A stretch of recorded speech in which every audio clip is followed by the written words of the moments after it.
제가 원하는 파이어족은 제가 원하는 일을 하면서도 꾸준한 현금 흐름이 들어오는 안정적인 삶입니다. 저는 지금처럼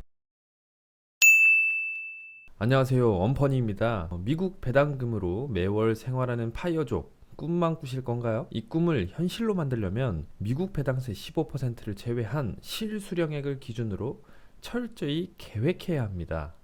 오늘은 연 실수령액 8천만 원을 목표로 필요한 투자금과 핵심 전략을 명쾌하게 알려드립니다. 국내 추가 세금, 건보료 문제까지 현실적으로 짚어드릴 테니 끝까지 집중해주세요. 우리의 목표는 매월 통장에 배당금이 따박따박 들어와 경제적 자유를 누리는 삶입니다. 그것이 바로 파이어족이죠. 일을 하지 않아도 현금 흐름이 계속해서 들어오는 그 구조를 만들어낼 수 있다면 우리는 진정으로 원하는 자유로운 삶을 살 수 있을 것입니다. 파이어족이 되기 위한 방법이 여러 가지가 있겠지만 우리가 할 수 있는 가장 현실적이고 가장 가능성이 있는 부분이 바로 배당주를 통한 파이어족입니다. 근데 과연 이 파이어족이 되려면 우리가 얼마를 모아야 할까요? 얼마의 배당금을 만들어내야 할까요? 그리고 과연 실현 가능할까요? 미국 배당 투자 시 세전 8,400만 원 배당 소득을 목표로 하면 우리가 국내 종합소득세를 내지 않는 범위라고 지난 시간에 이야기를 한번 했었죠. 잘 모르시는 분들께서는 지금 위에 띄워드리는 이 영상 링크로 가시면 종소세와 건보료에 대한 얘기를 나눠볼 수 있습니다. 가장 중요한 건 목표를 세우는 건데요. 목표를 세워야 중간 과정을 점검할 수도 있고 우리가 얼마를 모아야 될지 어떻게 모아야 될지를 생각해 볼 수 있겠죠. 파이어족의 핵심 목표는 세전 8,400만 원의 배당 소득입니다. 국내 종합소득세 부담을 줄이고 현금 흐름을 안정적으로 확보하기 위함입니다. 자, 그런데 그냥 8,400만 원을 생각하시면 안 되고 우리가 실제 생활비로 얼마를 쓰는지 그리고 인플레이션은 어떤지까지 고려를 해봐야겠죠. 자, 그래서 세금 종소세를 내지 않는 8,400만 원의 배당을 목표할 시 우리는 실수령액으로 연 7,140만 원을 수령하게 됩니다. 한 달에 약 595만 원으로 건보료를 빼면은 좀 더 많이 빠지겠죠. 약 500만 원 정도를 잡는다면 충분하지 않나요? 우리가 따로 돈을 모으지 않고도 500만 원을 전부 다 쓸 수 있는 그 삶이라면 저는 아주 만족스러울 것 같습니다. 지금도 500만 원을 못 버는데 일을 하지 않아도 500만 원 넘게 나온다는 건 제가 원하는 진정한 자유로운 삶을 만들어낼 수 있을지 않을까 싶습니다. 자, 이 금액은 이제 뭐 세금을 고려한 것도 있지만 인플레이션을 반영했을 때 생각을 해보셔야 됩니다. 우리가 당장에 저 월 실수령액의 배당금을 만들어내기는 상당히 어렵습니다. 연 2.5%의 인플레이션율을 역산해 보면 20년 후에 595만 원은 현재 약 363만 원의 가치와 비슷하다고 볼 수 있습니다. 현재 363만 원으로 생활하는 수준을 20년 후에도 유지하려면 595만 원이 필요하다는 의미입니다. 여러분 지금 한 달에 얼마를 쓰시나요? 363만 원 다 사용하시나요? 아까는 500만 원 정도면 많지 않겠냐고 했는데 사실 360만 원 정도도 모으지 않고 다 쓴다면 충분히 자유를 누리며 살 수 있을 만한 금액이 아닌가 싶습니다. 일단 우리가 목표로 한 배당 수익만으로 이 정도를 만들어낸다는 거죠. 자, 그래서 이 세전 8,400만 원의 배당 달성을 위해선 얼마의 투자금이 필요할까요? 미국 배당금은 현지에서 15%의 세금이 원천 징수됩니다. 그래서 연 8,400만 원을 목표했을 경우 예를 들면 그 시점에 안정적인 배당주를 선택할 거야. 3.5% 정도로 보수적으로 잡아보자고요. 그러면은 그 시점에 24억 원이 있으면 됩니다. 자, 그렇다면 균형형으로 슈드 같이 배당 재투자를 해서 꾸준히 해왔다면 약 18억 6천만 원 정도가 있으면 됩니다. 자, 근데 은퇴할 시점이 와서 나는 이제 주가가 상관이 없어. 주가가 떨어져도 괜찮아. 그런 위험 부담을 안고 가도 괜찮아. 대신에 높은 배당을 원해 라고 한다면 보수적으로 7%를 잡는다면 12억 원만 있으면 됩니다. 물론 12억 원 큰 금액이죠. 근데 우리가 20년을 바라보고 있기 때문에 꾸준히 목표를 설정하고 노력을 해나간다면 저는 도전해 볼 만한 금액이라고 생각합니다. 그리고 보수적으로 7%를 잡았지 잽큐는 실제로 10%의 배당률을 보이고 있습니다. 그러면 8억 4천만 원이면 세전 배당 8,400만 원을 달성할 수 있습니다. 자, 그래서 만약에 가장 간단하게 잽큐의 전략으로 12억 원이 필요하다고 생각을 해봅시다. 그럼 이제 그 돈을 어떻게 모아야 될까요? 우리가 얘기하는 핵심은 시간과 복리입니다. 주식에서 가장 중요한 게 있다면 바로 시간입니다. 인내심을 가지고 꾸준히 투자하게 되면 누구나 수익을 볼 수 있는 게 바로 주식입니다. 하지만 우리는 단기적인 큰 수익을 위해 항상 잘못된 선택을 하곤 하죠. 제가 그랬고요. 자, 기본 전략으로 꾸준함과 재투자를 가져갑니다. 우선은 일을 해야겠죠. 근로소득을 통해서 종잣돈을 마련해야 합니다. 목표는 파이어지만 근로소득이 유일한 정답입니다. 꾸준히 원화를 채굴하여 자본을 늘려야 합니다. 다음은 꾸준한 적립식 투자입니다. 얼마 전까지만 해도 시장이 공포에 휩싸여 있었죠. 근데 다시 주가는 많이 상승하고 있습니다. 현재 시점으로 코스피가 2700을 뚫었습니다. 국장은 망한다. 국장은 망한다. 그 시점이 바로 저점이었습니다. 그런데 우리가 그 타이밍을 잡을 수 있습니까? 우리는 시장을 절대로 예측할 수 없습니다. 꾸준한 적립식 투자가 높은 수익을 가져오진 못할지라도 안정적인 수익은 확실히 가져올 수 있다는 점을 명심해야 합니다. 자, 그리고 배당금 재투자 효과를 노려야 합니다. 특히 슈드로 이 투자를 많이 하죠. 가장 안정적이니까요. 배당금 재투자 계산을 하는 것을 보시려면 엄퍼니 배당 재투자 계산기에서 확인해 보실 수 있습니다. 이 사이트는 댓글에 링크를 남겨둘 테니 한번 들어가서 확인해 보세요. 자, 그런데 티커 입력 이 기능은 아직 오류가 있어서 계속 수정 중에 있습니다. 직접 입력하는 것을 추천드립니다. 미국으로 선택하면 15%의 과세율이 적용됩니다. 저는 150만원씩 계속 투자를 하고 슈드의 경우를 입력해 보도록 하겠습니다. 슈드의 평균치는 자동으로 입력이 되어 있습니다. 계산하기를 누르면 배당금이 재투자됐을 때의 수익률을 볼 수 있습니다. 3천만원을 처음에 투자했고 추가 투입 원금이 매년 1,800만원씩 늘어나게 됩니다. 월 배당금도 잡히게 되지요. 자, 근데 이 배당금들을 재투자했을 경우 20년이면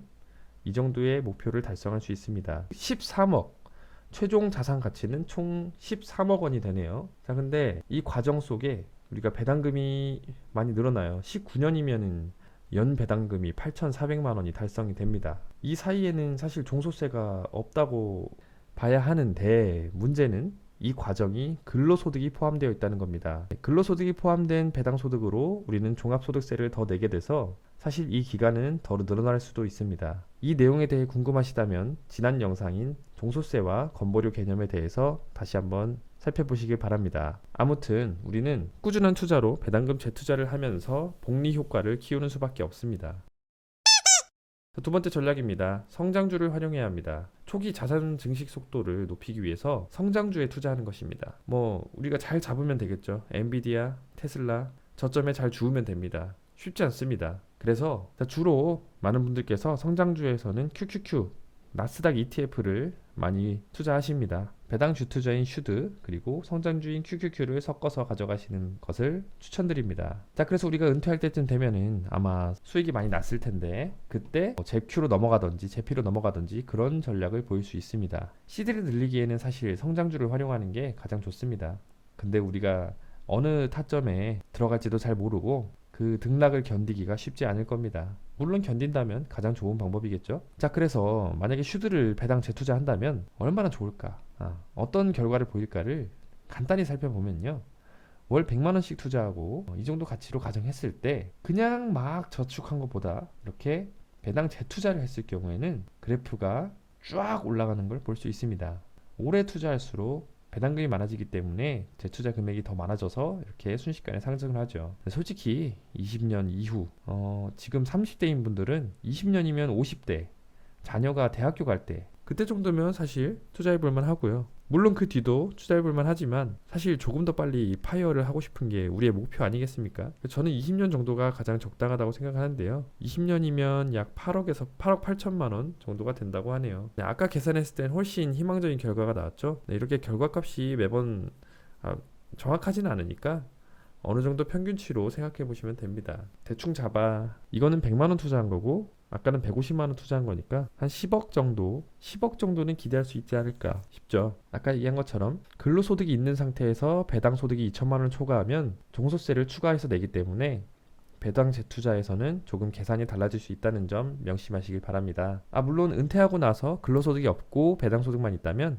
배당이 8,400만 원까지는 종소세를 추가로 납부하지 않아도 되니 그 점은 알아두시면 좋겠죠. 자, 우리가 은퇴를 했습니다. 이 정도씩 모으면 되겠구나.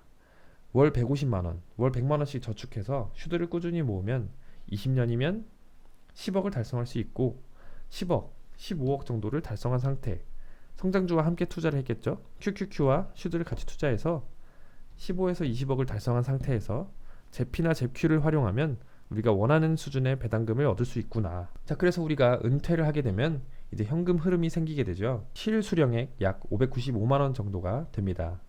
이 모두를 생활비로 사용하면서 예상치 못한 지출에 대비한 비상자금 및 유동성 관리도 가능하게 됩니다. 자, 그런데 여러분, 일단 나이도 50대, 그때도 충분히 일을 할 수 있지만 우리의 목표는 파이어이기 때문에 파이어를 하고 해외에 가서 살아도 되고, 아무튼 근로소득이 없는 상태에서도 배당소득이 600만 원 정도 나온다고 생각하시면 됩니다. 이때부터는 사실 남는 게 모으는 돈이 됩니다.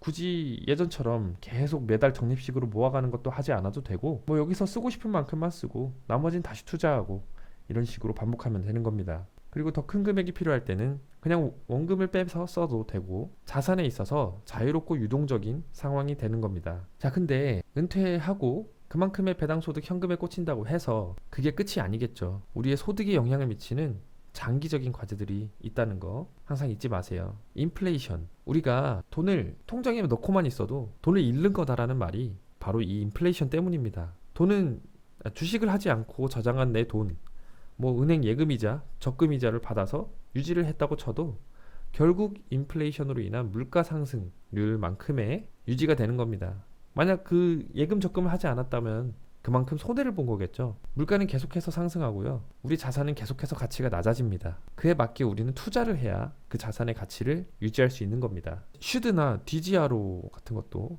많이 하는데요. 그냥 슈드가 가장 편한 것 같습니다.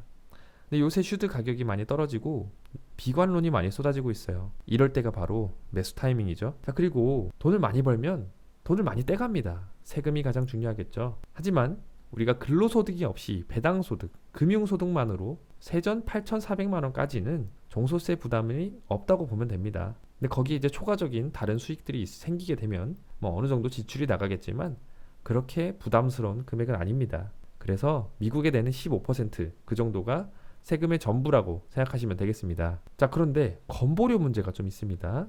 건보료는 일을 그만두게 돼서 지역가입자로 전환이 되면은 바로 내가 가지고 있는 재산 그리고 소득에 따라 점수에 따라서 건보료가 부과가 됩니다. 직장가입자일 경우에는 회사에서 반 정도를 내줬기 때문에 생각보다 높은 금액이 아니었지만 지역가입자가 되면은 갑자기 확 늘어난 건보료가 깜짝 놀랄 수도 있습니다. 지역가입자의 경우 금융소득이 2천만 원이라면 월 15만 원 정도를 낸다고 보시면 되고, 5천만 원의 경우 40만 원, 세전 8,400을 받는 경우는 건강보험료가 85만 원 정도가 됩니다. 병원 아닙니다. 아무튼 그렇습니다. 자, 결론을 보겠습니다. 당신도 파이어족이 될 수 있다. 이것이 바로 핵심. 물론 저도 될 수 있다고 생각을 하고 삽니다. 핵심은 세전 8,400만 원 배당을 목표로 설정하고 그에 따른 실수령액으로 생활을 계획하며 꾸준히 실천하는 것입니다. 세금은 절세할수록 좋은 겁니다. 탈세는 나쁜 거죠. 자, 우리 이 정확한 목표 값을 위해서 계속해서 계산을 해나가야 된다는 점, 우리가 목표를 정했다면 꾸준히 해나가야 된다는 점, 수많은 고난과 위기가 찾아와도 흔들리지 않고 하려는 목표를 달성해야 한다는 점 잊지 마시고요. 여러분, 파이어하고 가만히 띵가띵가 노는 삶이 과연 행복할까요? 저는 아닐 것 같거든요. 제가 원하는 파이어족은 제가 원하는 일을 하면서도 꾸준한 현금 흐름이 들어오는 안정적인 삶입니다. 저는 지금처럼 이렇게 웹사이트도 만들고 자동 매매도 연구하고 온갖 수익을 내는 여러 가지 구조들을 공부하는 게 재밌습니다. 근데 제가 그것만을 보고 은퇴하지 못하는 이유는 아직은 그만한 성과가 없기 때문이에요. 그런데 꾸준히 이걸 해나가면서 성과를 이뤄내면 노트북 하나만 들고 다녀도 충분히 내 꿈을 이룰 수 있는 삶, 돈 걱정하지 않아도 되는 그런 삶을 살고 싶습니다. 여러분도 아마 그런 삶을 원하시지 않을까요? 평생 회사 다니기 싫다, 내일이 안 왔으면 좋겠다, 이런 얘기 하면서 매일매일 투덜대는 것보다 우선 내일 일을 해서 내 장기적인 목표인 파이어족을 달성해야겠다, 이런 마음으로 살아가면 앞으로 하루하루가 좀 더 희망적일지도 모릅니다. 불평하기 전에 내 삶을 한번 바꿔보자고요. 제 말에 영감을 받았거나 뭔가 목표가 생기셨다면 꼭 실천하시길 바랍니다. 여러분의 오늘의 그 의지는 꼭 이루어질 것입니다. 저랑 함께 이 꿈을 실현하기 위해 노력해봅시다. 오늘은 엄도그 없이 진지하게 얘기해봤습니다. 이게 제 삶의 목표거든요. 우리 가족을 위해, 나를 위해, 여러분도 화이팅입니다.